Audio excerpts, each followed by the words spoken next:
Chers frères et sœurs, une fois de plus, merci. Merci pour le support que j'ai constaté, pour les quelques premières vidéos que j'ai pu mettre en ligne. Merci pour ceux-là qui se sont abonnés à notre chaîne YouTube. Merci pour ceux-là qui ont aimé la vidéo et trouvé que c'était intéressant. Nous allons continuer. Cette fois-ci, nous voulons aller un peu plus profondément dans le thème que nous avons commencé, à savoir l'importance de comprendre la parole de Dieu pour vous-même. L'importance de comprendre personnellement la parole de Dieu.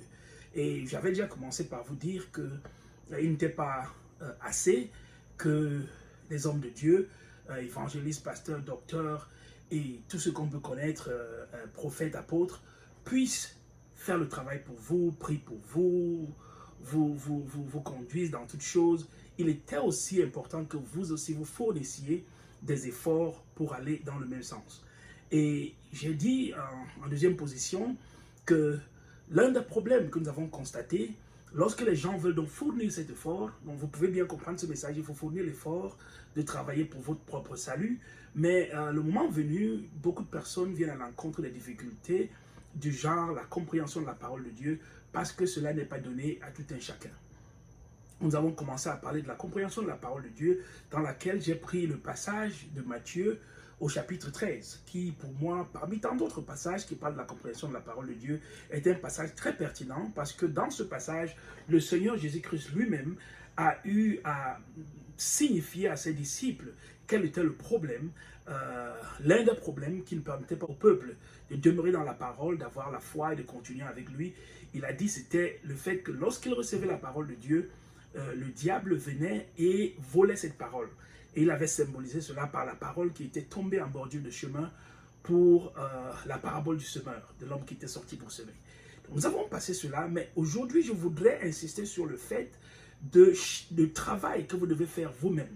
Le genre de disposition ou de prédisposition que vous devez manifester personnellement pour être prêt à grandir dans la foi, à connaître Dieu, à chercher Dieu personnellement. Donc, si vous avez compris, si vous êtes convaincu qu'il faut que vous cherchiez Dieu personnellement, qu'il ne faut pas vous contenter de ce que les pasteurs, les apôtres, les docteurs et tout le reste vous enseignent la parole de Dieu, il faut donner du vôtre. Ceci ne veut pas dire en aucun moment que ce que les pasteurs font, ce que les enseignants ou docteurs font, ce que les apôtres font, ce que les évangélistes font, ce que les prophètes font, a en soi un problème. Le problème pourrait ne pas être là.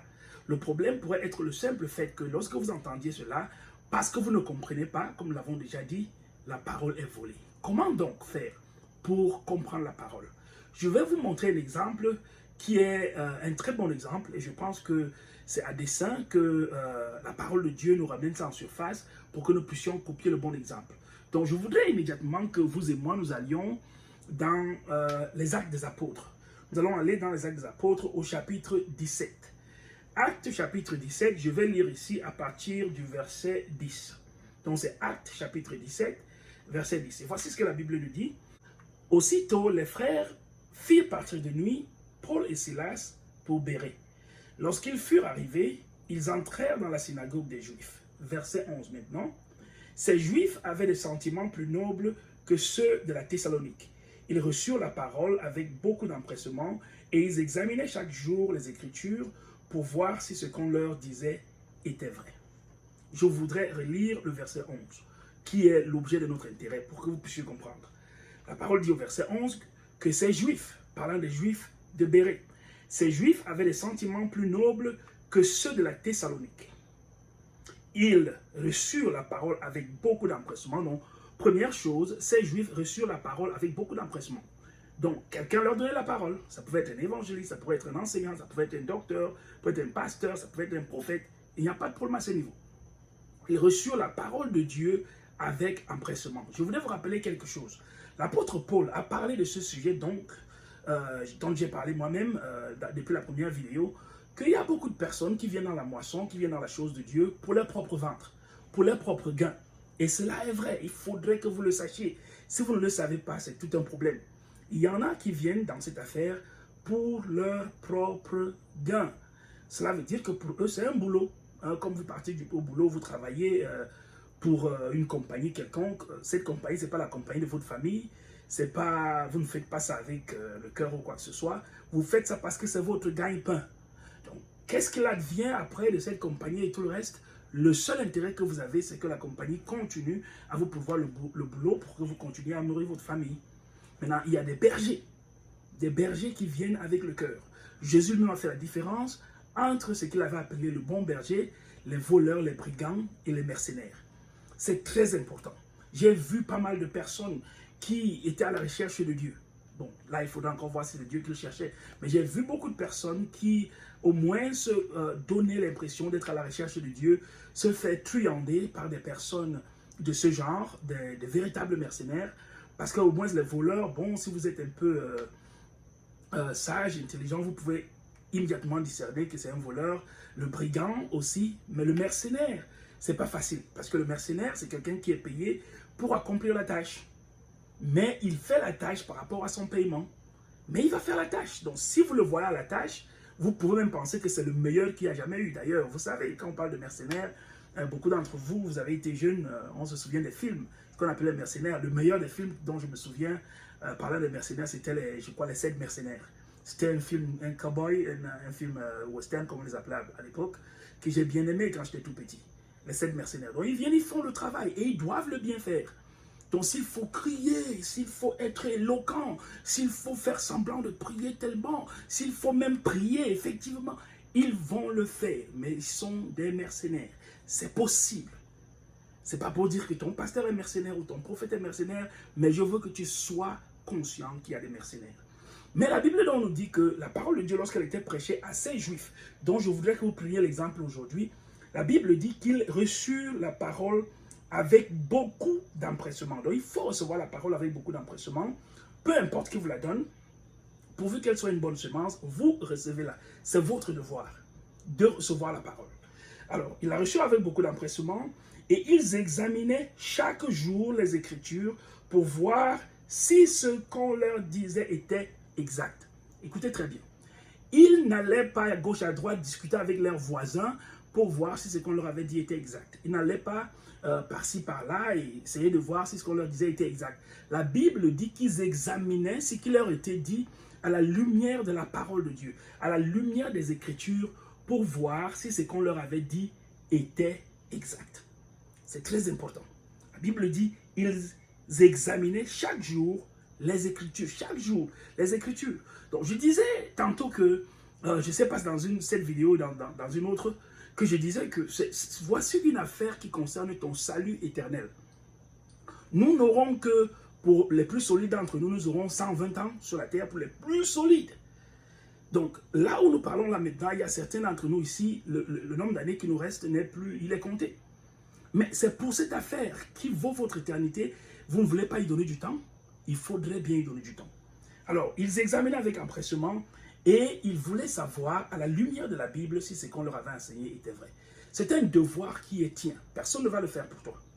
Maintenant, je voudrais revenir ici pour reconnaître avec toi qu'il y a bel et bien des gens que Dieu a appelés, qui ont une vocation à enseigner la parole de Dieu. Donc, tu ne vas pas toi-même refabriquer le monde, tu ne peux pas toi-même comprendre tout. Je voudrais que tu ailles avec moi très rapidement dans le livre d'Éphésiens, et nous allons lire, pour être rapide, tu peux lire tout le chapitre lorsque tu as le temps, mais ici, parce que je vous ai promis que je voulais que ce ne soit pas très long, nous allons commencer au verset 10. La Bible dit dans Éphésiens chapitre 4, au verset 10, « Celui qui est descendu, c'est le même qui est monté au-dessus de tous les cieux, afin de remplir toutes choses. Et il a donné les uns comme apôtres, les autres comme prophètes, les autres comme évangélistes, les autres comme pasteurs et docteurs, pour le perfectionnement des saints en vue de l'œuvre du ministère et de l'édification du corps de Christ. » Donc, il a donné les pasteurs, les évangélistes, les docteurs qui signifient les enseignants, les prophètes, les apôtres, pour l'édification du corps de Christ. En d'autres termes, pour être sérieux avec toi, pour que tu sois bien édifié, il ne suffit pas seulement d'avoir un prophète. Il faut que tu passes sous le ministère d'un prophète, que tu reçoives d'un docteur, ça veut dire qu'un enseignant, que tu reçoives d'un pasteur, que tu reçoives de ceci et de cela. Souvent, ça ne veut pas dire que tu vas aller de ministère en ministère. Parfois, tu peux lire le livre d'un docteur, un enseignant, alors même que tu es assis sous un pasteur, Ça, c'est 2 ministères que tu as déjà reçus ici pour l'édification de la personne que tu es. Tu peux assister à des croisades et voir le défi que l'évangéliste lance dans le monde au nom de Jésus-Christ. Et ça peut élever ta foi à un autre niveau. Tu peux recevoir du prophète qui est venu visiter dans ton église, invité par tes anciens, ton pasteur et tout le reste. Donc, tu vas recevoir tous ces ministères. Ça ne veut pas dire qu'il faut aller de gauche à droite. Tu peux être au même endroit et recevoir de tous ces gens-là. Donc, c'est vrai qu'il y a des gens qui ont la vocation, qui ont été appelés par Dieu pour nous rendre ministère. Mais cela ne justifie pas que nous-mêmes, nous ne puissions pas faire des recherches. C'est ce que je voudrais que tu comprennes aujourd'hui.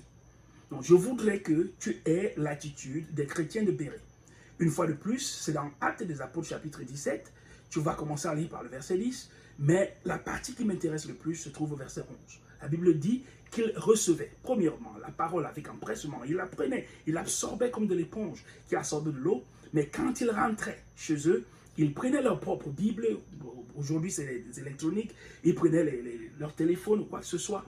Et ils examinaient les Écritures pour voir si ce que l'individu avait dit était vrai. Je dis bien l'individu, parce que vous n'avez aucune assurance. Dieu ne vous a pas forcément dit, celui-ci c'est moi qui l'ai envoyé, celui-là je ne l'ai pas envoyé, tout le reste. Il y a des gens qui ont, en anglais nous appelons ça gabbing gift, qui peuvent parler très bien, n'ont rien à voir avec Dieu. Ils peuvent parler de Dieu comme si en fait il n'y a pas plus pasteur qu'eux, mais dans leur cœur ce sont des loups ravisseurs. Il faudrait que tu le saches. Donc c'est ce que je voulais partager avec toi aujourd'hui, c'est très très important. Donc quelle est ta part? Quel effort es-tu en train de faire pour le salut de ton âme et le salut de ta famille? Si en plus tu étais un parent, si en plus tu étais un aîné, même une grande soeur, un grand frère, quel est l'effort que tu es en train de faire pour le salut de ta famille, le salut de ton épouse, le salut de ton époux, le salut de tes petits-enfants? Ce n'est pas une blague. Tu ne peux pas te contenter d'aller à l'église, de faire tes cérémonies religieuses et penser que c'est suffisant. Ce n'est pas ce que la Bible a dit à propos du salut. La Bible a dit que si tu me cherches, tu me trouveras. Si tu cognes à la porte te sera ouverte. Si tu demandes, tu recevras. Et la Bible insiste, quand Jésus parle de ces choses, il dit comment il faut demander. Il prend l'exemple d'une femme qui demandait à son voisin du pain. Il dit que cette femme est partie plusieurs fois pour demander du pain à ce voisin. Plusieurs fois. Et le voisin s'est dit, si je ne donne pas du pain à cette dame, elle va continuer à me nuire. Et finalement, juste pour éviter d'être nuit, il a fini par donner du pain à cette dame. Et il parle aussi d'un juge, le juge unique, dont la femme, la veuve, venait demander justice au juge. Le juge ne voulait pas lui rendre justice, il a continué à demander. Dieu attend à voir de toi la faveur que tu as. Il dit, cherchez l'Éternel pendant qu'il se trouve. Ne laisse pas, oh Nathanaël, que quelqu'un trouve ta vérité. Cherchez l'Éternel pour toi-même. Sois ardent. Le temps est mauvais. Les temps sont très très graves. Cherche l'Éternel. Trouve l'Éternel. Que Dieu te bénisse. Que Dieu te garde. Que Dieu te protège. Et qu'il protège tout ce que tu aimes. S'il te plaît, si tu voudrais me soutenir, n'oublie pas. Vas-y. Cherche en deçà de la vidéo, quelque part, il y a un bouton s'abonner. Abonne-toi. Clique sur la cloche. C'est le soutien que tu peux me donner. Mais aussi, le bien pour toi, c'est que ça te rappelle à chaque instant que je mets une vidéo en ligne pour que tu puisses venir voir. Que Dieu te bénisse, je t'aime. Et le Seigneur t'aime davantage encore. Au nom de Jésus. Amen.